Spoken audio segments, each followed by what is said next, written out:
What is up, everybody? Welcome back to another edition of the Sheehan Show here on Sherdog.com, and it's the top 5 bets for the week in mixed martial arts. Again, as we look ahead to it's a very big weekend, honestly, in the world. I know there's some local events over in the States. There's a big UFC. We have Cage Warriors here in the UK and over in London, across the water from me here, and it's probably the best Cage Warriors card of the year. Maybe the best Cage Warriors fight of all time in the main event, without a shadow of a doubt. The greatest Cage Warriors rematch of all time between Paul Hughes and the epidemic Jordan Vucenic. That to me is even a better card in the UFC. So if you're wondering what to watch this weekend and are looking for something, that's definitely one I would recommend. I'll have a preview for that as well with Cage Warriors play-by-play guy Brad Wharton up this week. So it's a very, very interesting card, and I definitely want to tell people to tune into. I have 2 bets from that, and I have 3 bets from the UFC this weekend, so I'm spreading them out a bit. Last week I was talking about how all 5 bets went wrong the week before. Very good week last week. We had 3 of the 4 bets, and obviously the FLIER then went by the wayside as well. Although, it was Khalil Roundtree Jr., I think. So not a bad week. In fact, a very, very good week last week. So let's hope we can replicate that again this week and get the bets on the right side. Please bet responsibly if you're listening to this. I don't want anyone going mad or anyone putting their mortgage or anything. Just bet responsibly. Put what you can and less than what you can on these, and keep it fun. Someone was asking me the other day about my units and what's your record for the year. Look, if you need to keep a record for the year, from my point of view, you're probably doing it wrong. You're probably taking it too seriously. I don't want to ever be that someone taking it too seriously. I want to be someone who does it for a bit of fun and can keep it fun. So let's do it that way. Let's get into the bets. So first bet of the week, I'm going for that big main event over in Cage Warriors, and I'm going to look at the main event there, and I'm going for Paul Hughes at minus 115 to win the main event over in Cage Warriors. Now, Hughes is minus 115, Jordan Vucenic is minus 115. So whoever you favour to win it, you can pick to win it. I'm going for Hughes, and the reason I'm going for Hughes is, right, you can call it maybe a bit of Irish bias, and maybe there is a bit of that there. You go back and watch the first fight, okay? The first fight, Jordan Vucenic won it. A lot of people thought Hughes won it, and it was a very, very close fight. There's no doubt about that, no mistake in that. And I think the big factor coming into this next fight is who has made the most improvements. Now, it's actually very, very interesting. Both guys have fought twice since this fight happened 2 years ago. It was in December of 2020. They both fought James Hinden, beat him. Both fought Morgan Charrier, beat him. So it's actually very hard, I suppose, to assess who has made the biggest jumps. They've both had the exact same pat and, looked similarly very good in the exact same pat. I would suggest that, and I've talked about this a couple of times this week, but I think Vucenic is more like the straight up, fundamentally very, very good fighter, which anyone listening to this show or any of my shows knows I'm a big fan of that sort of fighter, and I am a big fan of Vucenic. Hughes is that as well, a very good fundamental fighter, but I think he adds more of the variety, I suppose, to it, and the madness and the X factor, where he'll throw big shots and go for submissions when in very big transitions and things like that. Things that you really need to do in mixed martial arts. And maybe that will be the X factor. I said he's an X factor, and I think maybe the X factor will be the X factor here. If it turns into a fight where it's very much a straight fundamental fight over 5 rounds, who will get the edge? Who will take that just differential, push it forward a bit and make the difference in a couple of the rounds? And when I think about that, when I look at the simplicity, we could talk about this fight over and over, and I have done a couple of previews for this card this week, and I could talk even more about it.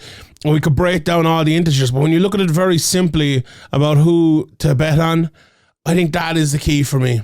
I think Hughes might be able to land the bigger power punch to change around a couple of times throughout it, or get that back, get the submission, maybe not finish it, but if he doesn't, to kind of snatch that round, to snatch a close round.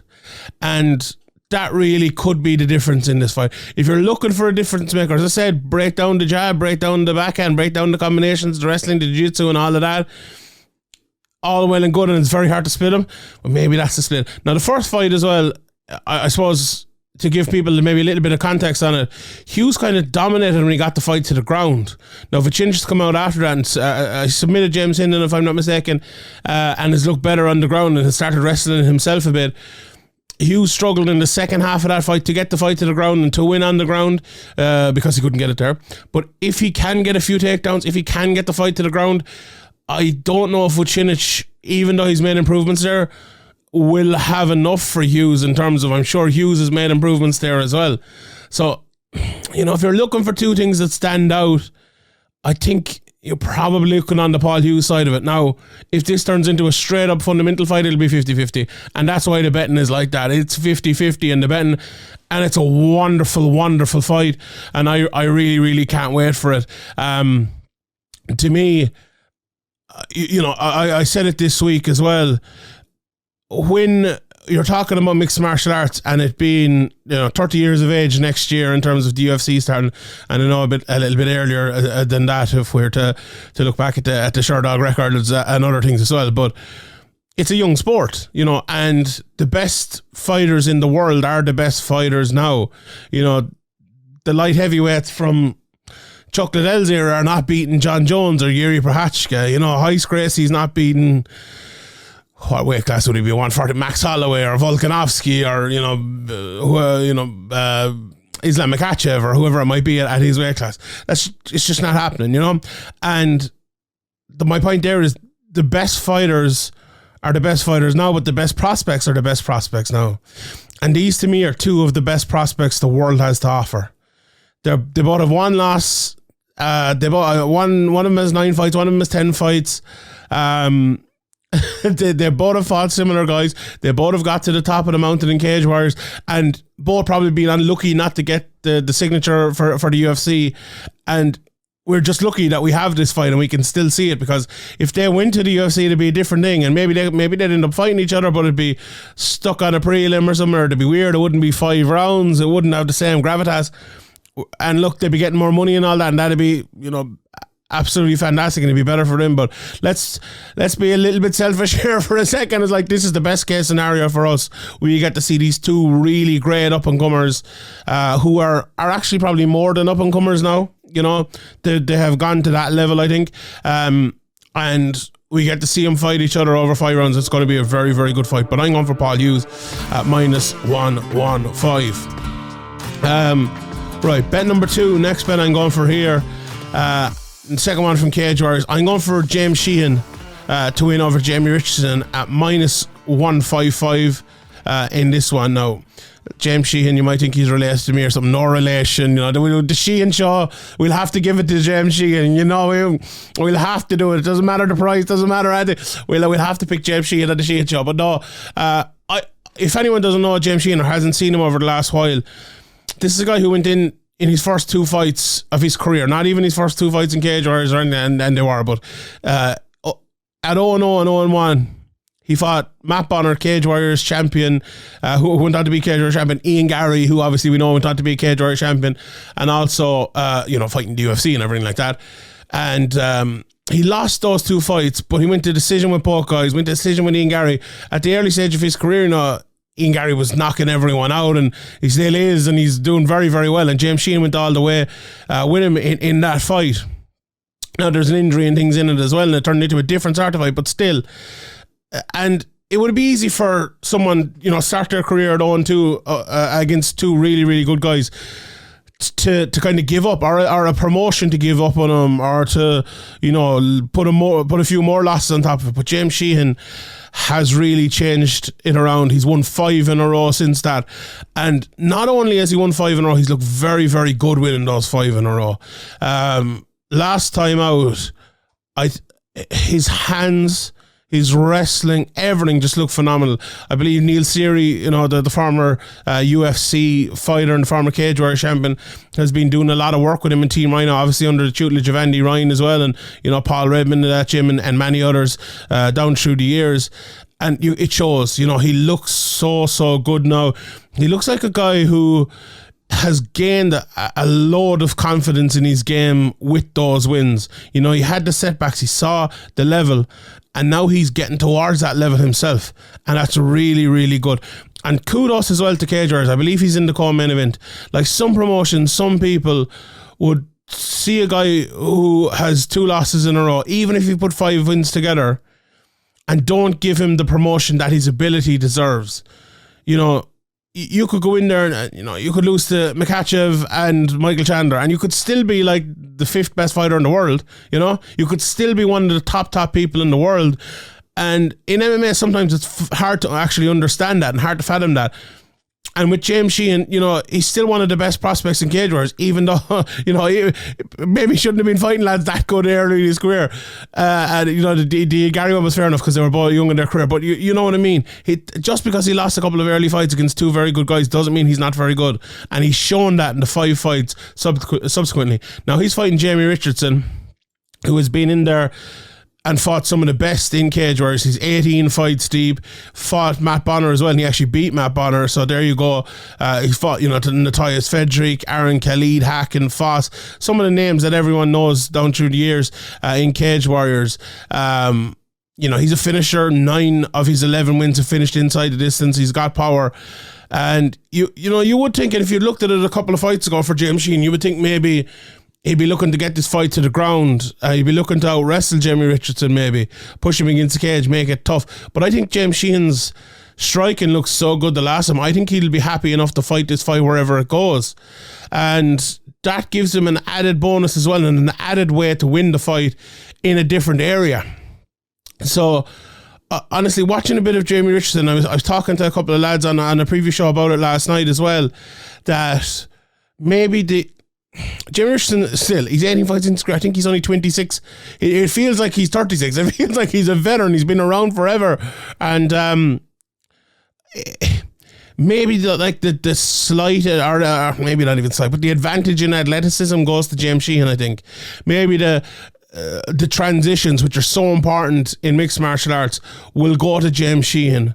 Maybe moving between the wrestling and the striking will go to James Sheehan. Now, when there's someone that experienced, who's still young, still fit, can do it all, he always has a chance. And the betting suggests that. And it's a step up for James Sheehan, but he fought Ian Gary before, so is it really a step up? But you get me, it's like a step back up, I suppose, for James Sheehan. And that in itself always brings risks. This is a very, very close and very, very interesting fight, and a big test for James Sheehan. But you can't help but look at his last couple of fights and not believe in him. You can't help but look at the way he has performed in those last 2 fights, the way he's striking has looked, the way he's wrestling has looked, the way the transitions have looked, and not believe that James Sheehan isn't, on the not even the fast track, but on the track to the very top. 7 fights into his career now. You look at Cage Warriors guys, you look at the 2 guys in the main event with 9 fights and 10 fights respectively, and you're thinking, if James Sheehan gets to 7, 8 and 2, or 7 and 2, 8 or 8 and 2, that he's not going to be right there at the top. We have Figlak against Wallhead fighting for the interim title coming up here at welterweight in a couple of weeks' time. We've Reece McKee, who's the champion at the moment. Will he be going back to the UFC? Will he sign another fight? Will he fight the winner of that interim title fight? If he does, there's Oban Elliott as well as on this card. He's fighting up in middleweight for this because it's short notice, but he is a contender at 170 as well. You've Matters, Flaminas and other people. There's lots of guys around there. I would love to see James Sheehan against Oban Elliott if he wins here, but at the same time, he'll need to win here on Friday night to cement that place, I suppose, and I think he will. I just think, I believe in his ability, and I think he will win against Jamie Richardson. Right, third bet, moving over to the UFC. Now, this is the one I kind of, sometimes, and everyone knows who listens to this show, sometimes I pick kind of feel bets, right? And I'm going for Marco Madsen at plus 188. Now, normally I wouldn't pick against Grant Dawson. I'm a guy who believes in Grant Dawson. He's 18-1-1. What a record. Like Marco Madsen, 12-0. It's not often you get guys with records that good fighting against each other. Here's why I'm picking Marco Madsen, right? I'm picking Marco Madsen because I feel like he will rise to the level. Like, he's been fighting, good guys the last while. He fought Vince Pichel last time out, beat him. Fought Clay Guida, beat him. It was a split decision. He was came up through Cage Warriors, so I beat Matt Bonner. It seems like everyone this weekend has fought Matt Bonner. But he is the type of fighter, I think, and at what age is he now? Is he 36, 37 years of age, 38 years of age? Who I've been saying for a long time, he needs to make that step up now because of his age. And because, he's an Olympian and he's a high level prospect. And it's funny as well that Marco Madsen doesn't get half as much praise or accolades as a Bo Nickel. Isn't that weird? And is he not a better wrestler than Bo Nickel? I don't know. Anyway, I digress. I just... Sometimes you see an athletic guy like this and they're fighting a certain way and they're fighting to do kind of enough to beat guys. Like, can he do enough to beat Grant Dawson is the question. And based on what I've seen from him before, I always think there's like a little bit left in the tank. And if Grant Dawson brings that out, it might be the worst thing that Grant Dawson can do and the best thing for Marco Madsen. Like, as I said, I'm a fan of Grant Dawson and I liked the way he fights. But if you look at Grant Dawson's record and the way he fights, like 18 wins, 12 by submission, 4 knockouts, 12 submissions. He's a guy who likes to fight on the ground. His last time out, he beat Jared Gordon. He likes to take guys down. He likes to fight that way. Now, he can strike as well. I think he's a good striker, and I actually like Marco Madsen striking as well. Not amazing or anything like that, but it definitely is striking that has improved. But is Grant Dawson going to be able to out-wrestle and out-maneuver an Olympian like Marco Madsen, who's that good at wrestling and that strong and that good on the ground?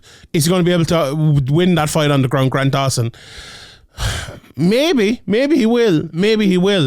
But I find it hard to see that. Now, will he be able to win on the feet? I could absolutely see that. Yes, 100%. But because he's not a massive threat on the feet, and now he can. He's cracked it hard a few times. Was a couple of fights ago where he got cracked hard himself and then came back and he cracked his opponent hard, if I'm not mistaken, and he had a great comeback.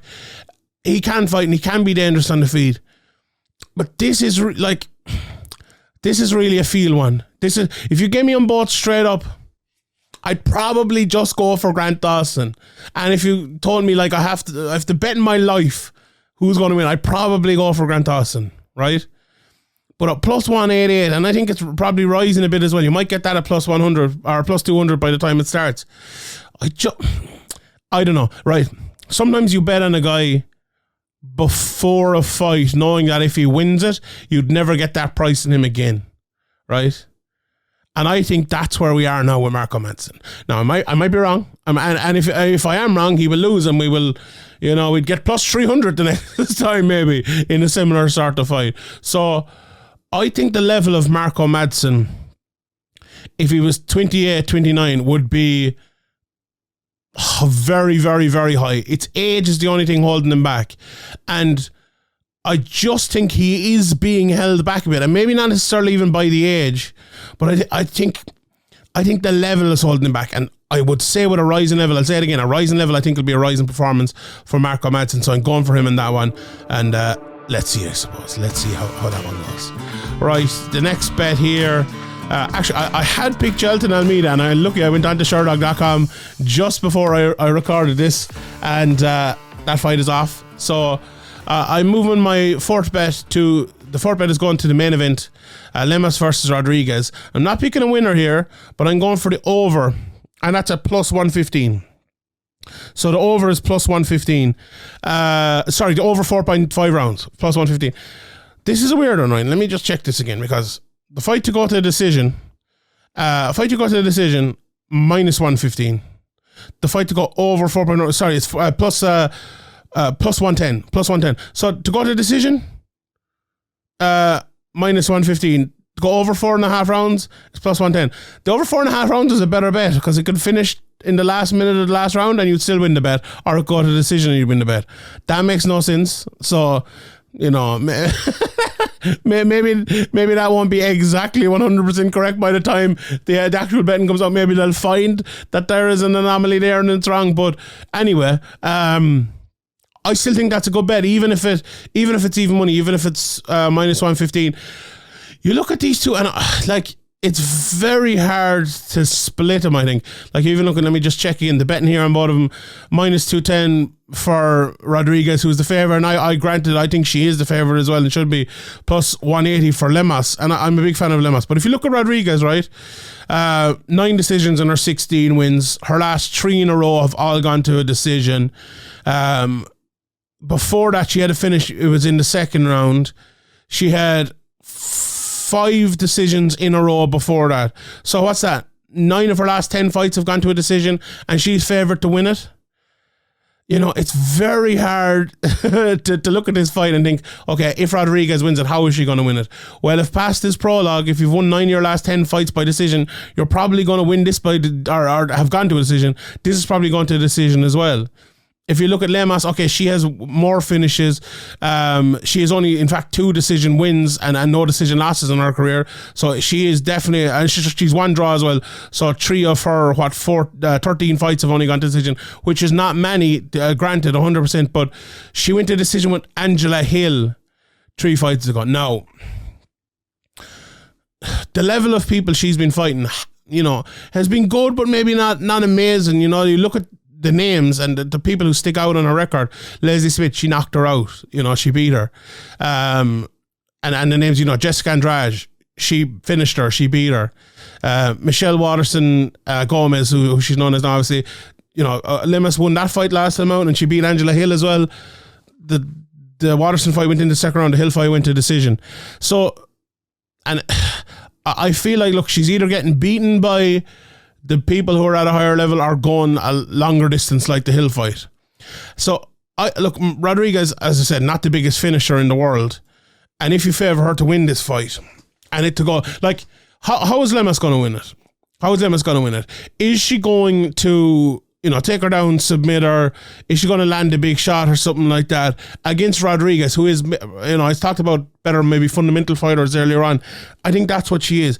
I think it's going to be tough for Lemos to actually do that, you know, to outpoint her over 5 rounds. If she is going to win, she's going to need a finish, I think. But you are banking on Rodriguez getting finished in, and I don't know, is that something that is good? Like, Rodriguez at the minus 210 is probably a good price here, I would say, even though I think it's a very 50-50 and a close enough fight. But then you just leave that out. You pick both of them and you can get the decision or the over 4.5 rounds at plus 110. I think that's very good. I think that's a great price, because if Rodriguez does win it, she's probably winning by decision. And we can look at a second Rodriguez by decision. We'll see that price if it's there as well. But you could take a double chance here. You know, that looking through Lemos' record and seeing all those finishes, definitely a bit off-putting, I suppose. But to see the Angela Hill decision is probably, if you're trying to convince yourself to bet the decision, that's probably a good fight to look at to convince yourself of that. So yeah, I'll leave it at that. Over 4.5 rounds, that is plus 110 for that fight. Okay, last bet, the FLIER of the week. And you know what? I'm a big fan of this one. I really, really like this bet. I'm going for Jake Hadley to win by submission. FLIER of the week, plus 550. Now, this is a great bet. This is a really, really good bet. I went and I watched some of his opponent just before we did this, Carlos Candelario. And look, you look at him and you'd say, what he's best at is taking lads down. He's a good wrestler. He pushes the guy. I watched his Tatsu Tiara fight, I believe. And he's Carol Candelario. He's not the most athletic guy in the world. I wouldn't say he's the strongest guy in the world, but he is kind of relentless when he needs to be relentless with takedowns, tries to get guys to the ground, and when he does get there, you know, he's pretty good there. I think that plays into the hands of a Jake Hadley submission, if I'm being honest. Because what Jake Hadley's a very good all-around fighter. He can wrestle, he can punch, he can strike, he can fight tactically. But what I think he's best at are those transitions, is the quickness, is the ability to take chances and catch people and stuff. And if this fight goes to the ground, which probably Candelario will want, I think Jake Hadley will be more than happy to fight this fight on the ground. More than happy. Look at his record. Half of his wins have been by submission. 4 submission wins. His Dana White Contender Series fight was won by submission with a rear naked choke. He rear naked choke Blaine O'Driscoll, who is a very, very good fighter here over in Ireland, and he's a few more submission wins before that as well. You know, even at amateur, he won by armbar and he won by a triangle and rear naked choke. He's even a Gogo Plata win as an amateur, and that's the sort of fighter he is. Now, you can look at Candelario and think, right, you know, he's never been submitted. He's had 1-3 submission fights himself. You know, he goes to, when he has lost, obviously he's gone to decision twice and lost the last 2 in a row. I just feel like the way he will want to fight, and I said that at the start and I'll say it again, the way he will want to fight will play into the hands of what Jake Hadley is very, very good at. Now, it could be a destruction from Jake Hadley, and do you know what? I think there's a high chance it probably will be. I think Jake Hadley could come out, land a few big shots and put him away, but maybe he lands a few big shots, jumps on the neck and submits him there as well. This is the flyer of the week, remember? This is the flyer of the week. So I really like it. You know, I like that bet a lot. We'll look at a few more bets for it obviously afterwards when I go through them all, but yeah, I do fancy Jake Hadley massively. I think his price in this fight at only minus 255 on its own is a pretty good price, to be honest. I think he should be massively favoured in this one. I think he will win it, and that submission bet is the way to go. Right, those are my 5 bets for the week. Let's run through some of the best bets from the UFC and also Cage Warriors. But as well, there's an Aries this weekend. Maybe it'll have happened by the time this comes out, because it's I think it's on Thursday or on Wednesday maybe. But there are some very good fights. Leandro Domini's on this against Lorenzo Strapoli, minus 240 for Strapoli, plus 190. Damian Lapalus as well is back against Amin Abdu, minus 173 here. Lapalus is, very, very good fighter, and Aries always put on very, very good cards, so definitely keep an eye out for him, I would say. In that one, there's an EFC card as well. Maybe not many of the big known names on that one, as well as the ACA card on the 4th of November as well. I'm sure we'll hear a bit of that. But in Cage Warriors, I suppose there are lots of good fights, lots of close fights as well. As I mentioned, the Vucenic and Hughes fight is absolutely tied down the middle, minus 115. James Sheehan, I gave you that one, minus 155, plus 125 for Richardson. Adam Shelley and Indai, plus 115 for Shelley. Shelley's 2-2 in his career, fighting on the same card as his brother, who we'll get to in a second. Indai's a dangerous guy, a good fighter, but, if Adam Shelley can put it together, he's had a couple of disappointing results, obviously, in the first 4 fights of his career. He has a lot of talent and a very high-level striker, so that's a price that could look good afterwards as well. He's actually bigger in other places here. I'm looking at him plus 140, so if you got him at plus 140, I don't think that's the worst bet in the world. Moving on then, Mehdi Ben Lakhtar, minus 205, plus 165 against Xavier Cedras. Cedras has only fought once in the last, 6 years, since 2016, yeah. And that was against an 0-0 guy. I think that Ben Lakhtar price is pretty good at minus 205. Malik against Aharlu, minus 140 for Aharlu. I think that's just about right. Although Fasil Malik, I think he's 5-0 undefeated. Tough to bet against someone like that. Harry Hardwick, Steve Amy will love this fight. This could be one of the fights of the weekend. Minus 170 for Hardwick. Amiable is plus 140. I'd go for Amiable there. He's been on a good run, won 5 in a row. Very, very good fighter. Not definitely, but I'll go for Amiable there. What a fight this is. Caelan Loughran and Luke Shanks. Caelan Loughran's a minus 170 favourite here over Luke Shanks, plus 140. Luke Shanks is coming up, and actually fought his last fight at 135, but he's coming up for 125. Missed weight there a couple of times. Former champion. Caelan Loughran out of Ireland. He's only 6-0. A lot still to prove. And the fact that he's that much of a favourite here, I'd probably pick Caelan Loughran. I think he will win, but I wouldn't be backing this one yet. Honestly, I wouldn't. I cannot wait for this fight. I really, really cannot wait for this fight. So interesting. Josh Reed, who Luke Shanks fought last time, he's fighting Ryan Shelley, sorry. And this is banger written all over. Like Ryan Shelley and his brother Adam, They're taekwondo artists. They're very good strikers. Josh Reed, if anyone doesn't know Josh Reed, just put him into YouTube there and our Fight Pass and see him versus Nathaniel Wood, and you'll know Josh Reed very quickly. Anytime Josh Reed fights, I'm in and I'm watching. And him against Ryan Shelley, if that's not a barn burner, I'd be very shocked. Very shocked.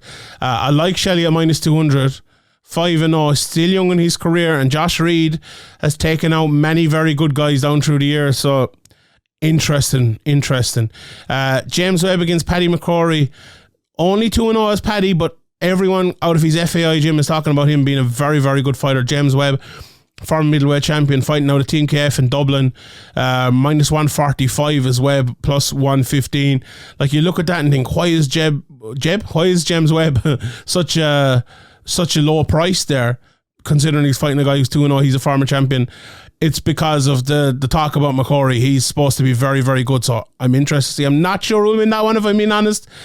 Interested to see how it goes. Lee Chadwick Bukowskis, minus 270, plus 210 for Chadwick. Bukowskis the favourite there. You would have to fancy him, but it's a good test for him. And then Liam Gittins, minus 145 against Salvatore Liga, plus 115. Haven't seen much of Liga, but Gittins is a good fighter, has been around for a long time. There's an LFA card on this weekend as well, but we'll run through the UFC here. Plus 180 for Lemos. Rodriguez, plus 210. As I said, I'm going for Rodriguez. Let's look at Rodriguez by decision if we can find it here. Rodriguez by KO is plus 400. Rodriguez to win by decision, plus 125. I think that's a pretty good price there on that, if I'm being honest. But as I said, we're going for the over 4.5 at plus 110.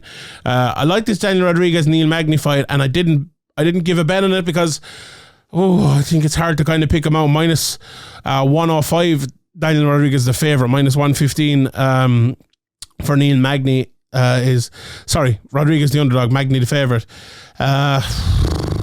I'd nearly go for Rodriguez at that price. I see you can get him at plus 100 here in a couple of places. I'd probably go for Rodriguez. I like him, although Magny, if the right Magny shows up, there aren't many people in the world who could beat him.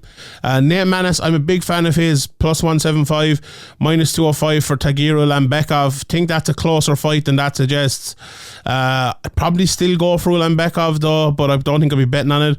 Chase Sherman, Josh Parisian, you never know what Chase Sherman's going to turn up. Minus 132, plus 112 for Parisian. What's Parisian to get the KO? Plus 285.